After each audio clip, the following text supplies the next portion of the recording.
Hello everyone, welcome to my channel Dada's Physics. তো আজকে আমরা যেটা নিয়ে আলোচনা করব সেটা হচ্ছে লেন্সের মধ্যে আলোর প্রতিসরণ, রিফ্র্যাকশন থ্রু লেন্স, এবং এই রিলেটেড ফার্স্ট লেকচার আমি নিয়ে এসেছি।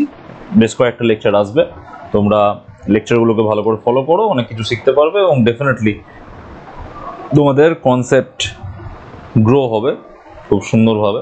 তো তারই চেষ্টা করছি এবং দেখা যাক কতদূর কি করা যায়।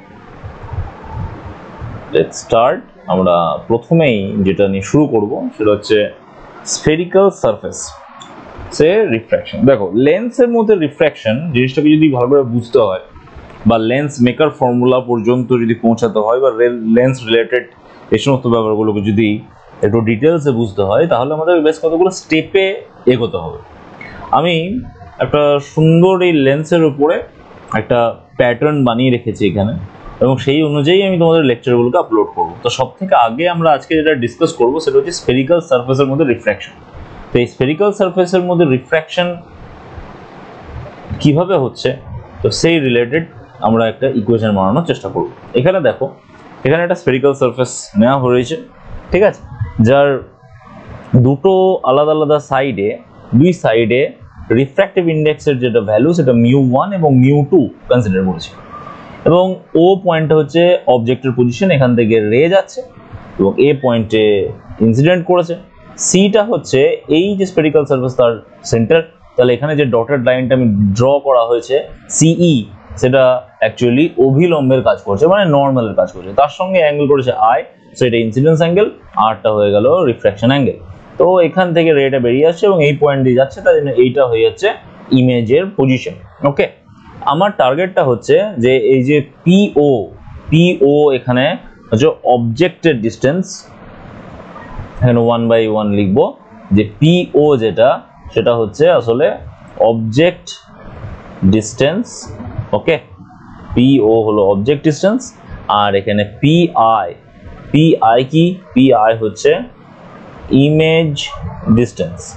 তো এই পিও পিআই আর সাথে সাথে পিসি মানে হচ্ছে radius of the spherical surface, ঠিক আছে। তো এদের মধ্যে আমি রিলেশনটা বার করতে চাইছি। তো তোমরা আগে থেকে জানো যে লাইটের ডিরেকশনে যে ডিস্টেন্সগুলো হয় সে তারা সবাই পজিটিভ হবে, আর লাইটের ডিরেকশনের অপোজিটে যে ডিস্টেন্সগুলোকে আমরা কনসিডার করব তারা নেগেটিভ হবে, ঠিক আছে। এর ব্যাপারটা কীরকম একটুখানি বলি। যেমন এখানে অবজেক্ট থেকে রে আসছে, তো লাইট রের যে ডিরেকশন সেটা হচ্ছে এইটা, তার মানে এর ডিরেকশনে যে ডিস্টেন্সগুলোকে আমি ক্যালকুলেট করবো, এখানে ডিস্টেন্স আমরা নেবো সবসময় পি পয়েন্ট থেকে। তো পি পয়েন্ট থেকে ও পয়েন্টের দিকে অ্যাকচুয়ালি ডিস্টেন্সটাকে আমি কনসিডার করছি, তাহলে এটা লাইট রের যে ডিরেকশন আছে তার অপোজিটে হচ্ছে, তার মানে অবজেক্ট ডিস্টেন্সটা হয়ে গেল নেগেটিভ, মানে এটা ইজ ইকুয়াল টু হয়ে যাবে -u। কালারটা চেঞ্জ করে দিই, তাহলে না হলে বুঝতে পারা যাবে না। তো এখানে এটা যেটা আসবে সেটা হয়ে যাচ্ছে -u। ওকে, এবার দেখো এখানে ইমেজের যে পজিশনটা পিআই, সেটা রের যে ডিরেকশনটা ছিল, মানে অবজেক্ট থেকে যেদিকে রেটা যাচ্ছিল সেই ডিরেকশনেই হচ্ছে, তার মানে এখানে ইমেজের ডিস্টেন্সটা সেটা হয়ে যাবে +v, আর যে রেডিয়াসটা হয়ে যাবে +r। তো সেই রেসপেক্টে আমি এই জিনিসগুলোকে পেলাম। এবার এখানে কিছু অ্যাঙ্গেল আমরা কনসিডার করেছি, আলফা, আর, বিটা, গামা। আমাকে এই অ্যাঙ্গেলগুলোর মধ্যে রিলেশন বার করতে হবে। যদি আমরা সব থেকে আগে এই আয়ের সঙ্গে রিলেশন বার করতে চাই, তাহলে দেখো আমরা ট্রায়াঙ্গেল এ ও সি, এই ট্রায়াঙ্গেলটা থেকে আমরা I is equal to easily বলতে পারবো আলফা প্লাস বিটা, এই জিনিসটা আমরা ইজিলি বলতে পারবো। এবার I is equal to alpha plus beta, এটা আমি ইকুয়েশন 1 নাম দিলাম। সিমিলারলি আমাকে আর এর ভ্যালু যদি বার করতে হয়, তাহলে আমি আর সমান এটা বলতে পারবো যে বিটা মাইনাস গামা, এটা হয়ে গেল ইকুয়েশন 2। কোন ট্রায়াঙ্গেল থেকে পেলাম? এটা আমরা পেয়ে গেলাম, এটা এওসি না, এটা ডিওসি হবে। এখানে কোন ট্রায়াঙ্গেলটা পেলাম? ডিসিআই, ঠিক আছে। এটা হচ্ছে exterior angle beta, exterior angle is some of opposite interior, তাই আর প্লাস গামা হতো, তাহলে ওখান থেকে আর ইজ ইকুয়াল টু আমি বিটা মাইনাস গামা পেয়ে যাচ্ছি। এইবার এই দুটো জিনিস তো আমরা পেয়ে গেছি, আই এবং আর এর ব্যাপারটা পেয়ে গেছি। এবার যদি আমরা স্নেলস ল ইউজ করি, এই ডি পয়েন্টে রিফ্র্যাকশন হচ্ছে, তাহলে স্নেলস ল যদি আমরা ইউজ করি, ইউজিং স্নেলস ল আমরা কি পাবো, μ1 sin i এটা is equal to μ2 sin r। এখানে আমরা আরেকটা কন্ডিশন ইউজ করব, যেখানে i এবং r এর ভ্যালুটা এটা অনেক ছোট, এটা কনসিডার করব। তাহলে আমরা লিখতে পারি অ্যাঙ্গেল যদি খুব ছোট হয় তাহলে sin θ ইজ ইকুয়াল টু θ লেখা যায়, তাহলে এখানে sin i is equal two i হবে, তাহলে μ1 i এটা ইজ ইকুয়াল টু, এটা জাস্ট আ মিনিট, μ1 i এটা ইজ ইকুয়াল টু μ2 r, এই জিনিসটা পাবো। i এর ভ্যালু যদি আমরা এখানে পুট করে দিই আলফা প্লাস বিটা, আর r এর ভ্যালু যদি পুট করি বিটা মাইনাস গামা, তাহলে আমরা কি পাবো, μ1 আলফা প্লাস বিটা এটা ইজ ইকুয়াল টু μ2, এখানে পাবো বিটা মাইনাস গামা। এখানে আমাকে যদি একটুখানি সাইড চেঞ্জ করি এটাকে, তাহলে আমরা যেটা পাবো সেটা হচ্ছে μ1 আলফা প্লাস μ2 গামা এটা ইজ ইকুয়াল টু, এখানে বিটাটা কমন নিয়ে নিতে পারবো, বিটা কমন নিয়ে যেটা পাবো সেটা হচ্ছে μ2 মাইনাস μ1 এইটা ইন্টু বিটা। ওকে, এবার দেখো এখানে আলফা বিটা গামা এদের যদি আমি ভ্যালুগুলোকে বলি, arc by distance, arc by radius, angle is equal to arc by radius, এরকম কনসেপ্ট তোমরা অলরেডি জানো, ঠিক আছে? সেই কনসেপ্টটাকে ইউজ করেই আমরা এখানে আলফা বিটা গামা এদের ভ্যালুগুলো বলবো। আলফা ইজ ইকুয়াল টু, আমি এখানে লিখতে পারবো ইজিলি যে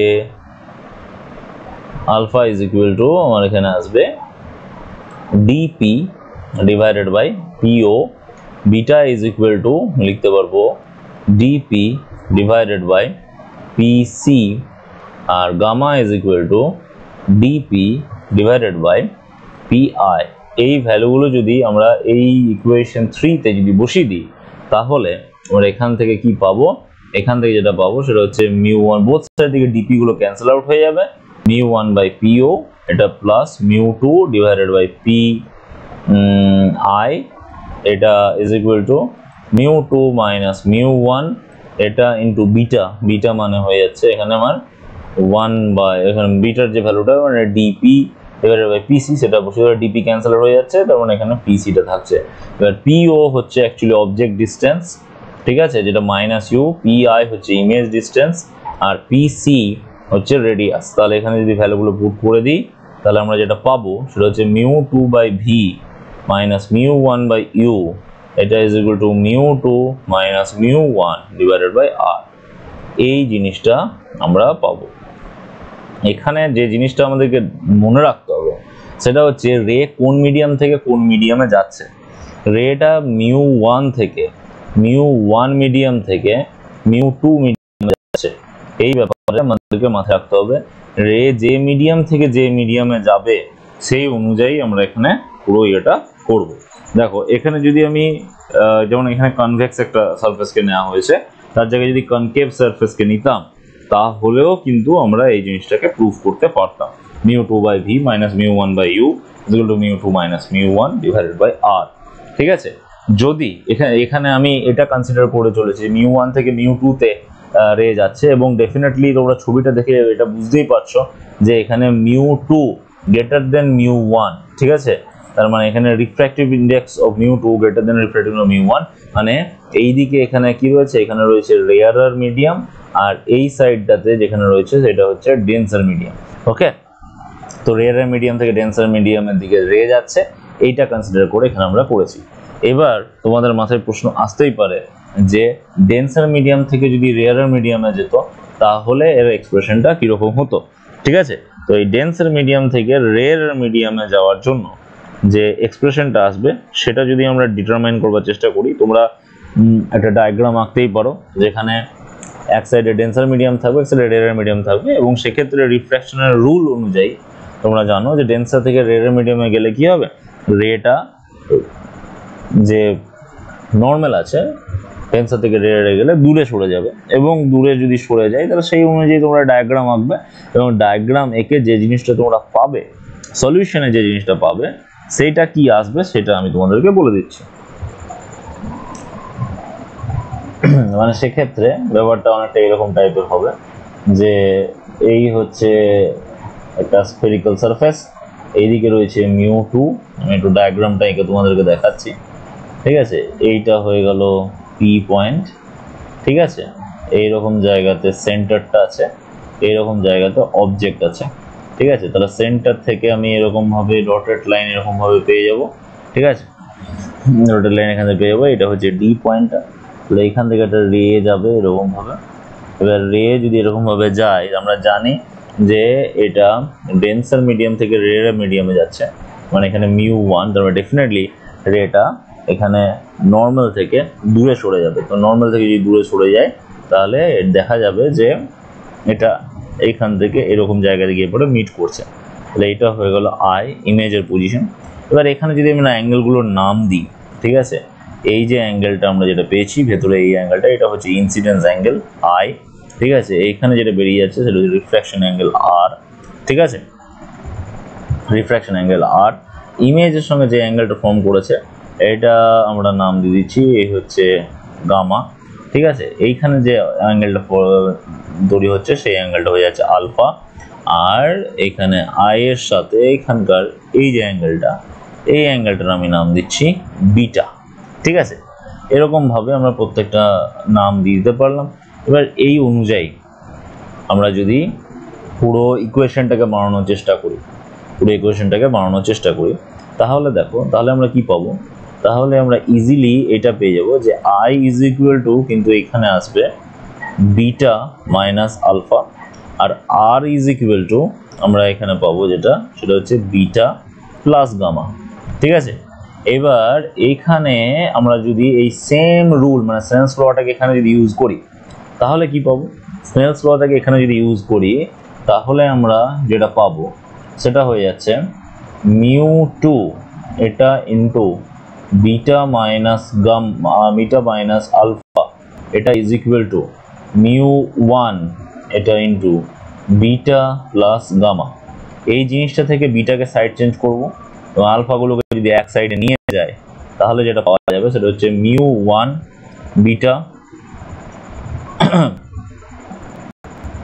এখানে আসবে μ1 বিটা, আর এটাকে যদি সাইড চেঞ্জ করি তার মানে আমরা পেয়ে যাবো, জাস্ট এ মিনিট, এখানে μ2 বিটা লিখি মাইনাস μ1 বিটা, এটা ইজ ইকুয়াল টু আমরা এখানে μ2 আলফা, এটাকে যদি গুণ করে সাইড চেঞ্জ করে দিই তাহলে এখানে পাবো μ1 gamma plus μ2 alpha.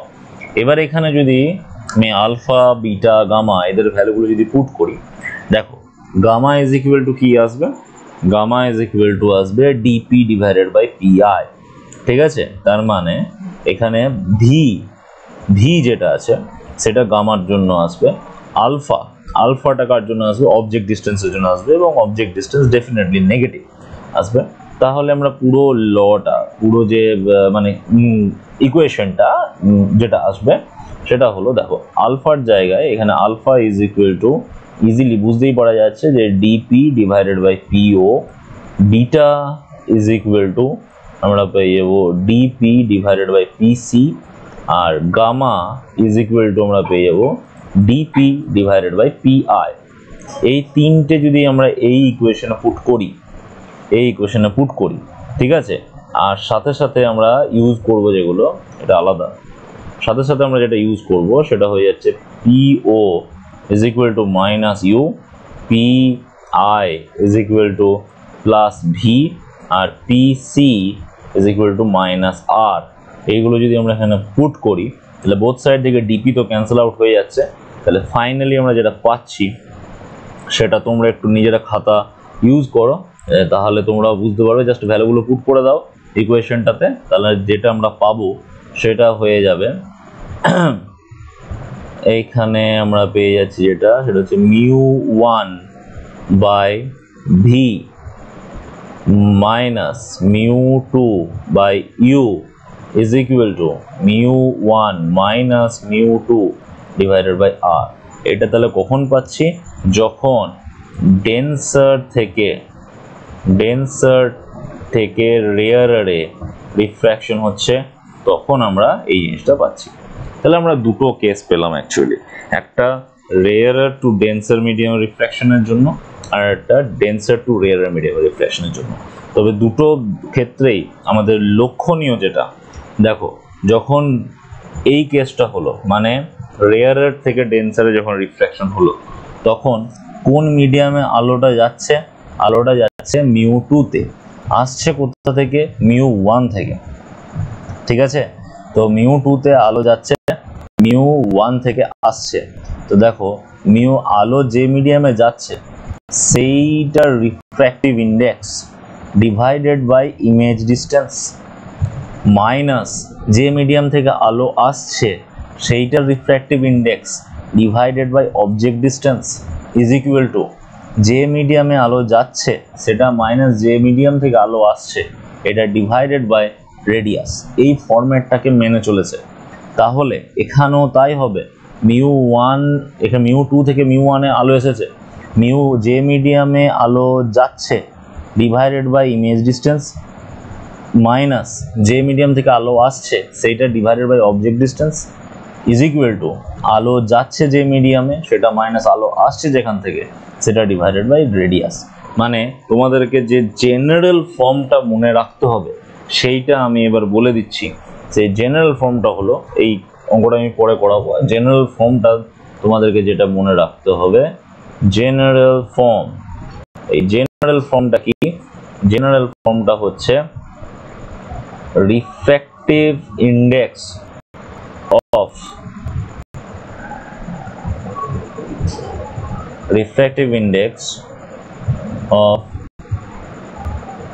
medium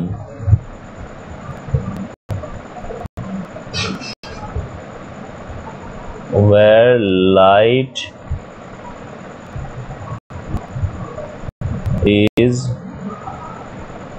going divided by image distance, that is V, minus refractive index of medium from where light is coming divided by object distance that is equal to, এইটাকে যদি আমি mu না এটা থাক, is equal to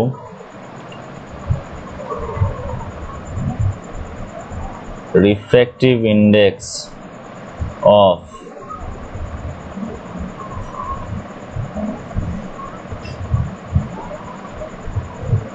medium where light is going minus refractive index of medium from light coming divided by radius। মানে তোমরা এরকম ভাবে ধরতে পারো যে লাইট আসছে μ1 থেকে, লাইট যাচ্ছে μ2-তে, ঠিক আছে? এবার লাইট আসছে μ1 থেকে, লাইট যাচ্ছে μ2-তে, তার মানে যাতে লাইট যাচ্ছে ডিভাইডেড বাই ভি মাইনাস যেখান থেকে লাইট আসছে divided by object distance is equal to light যাচ্ছে যেটাতে সেটা মাইনাস লাইট আসছে যেখান থেকে ডিভাইডেড বাই রেডিয়াস। এইটা আমরা মেনে চলবো, ঠিক আছে? যদি আমি এবার এটাকে উল্টো করি তাহলেও দেখো জিনিসটা ফলো করছে, μ2 এখানে μ1, তার মানে এবার লাইট আসছে কোথা থেকে? μ2 থেকে। কোথায় যাচ্ছে? μ1-এ, তার মানে μ1 ডিভাইডেড বাই ভি মাইনাস কোথা থেকে আসছে? μ2 থেকে, divided by U is equal to μ1 minus μ2 by R. এইরকম ভাবে আমরা জিনিসটাকে মনে রাখবো, ঠিক আছে? আর এই নিউমেরিক্যালটা তোমরা চেষ্টা করো নিজেরা করবার, আর যদি না করতে পারো ডেফিনেটলি আমি নেক্সট যে লেকচার নিয়ে আসবো তাতে এই নিউমেরিক্যালটাকে সলভ করবো। Thank you for watching, subscribe this channel and definitely share with your friends. আর ভালো লাগলে লাইক করতে ভুলো না। Thank you.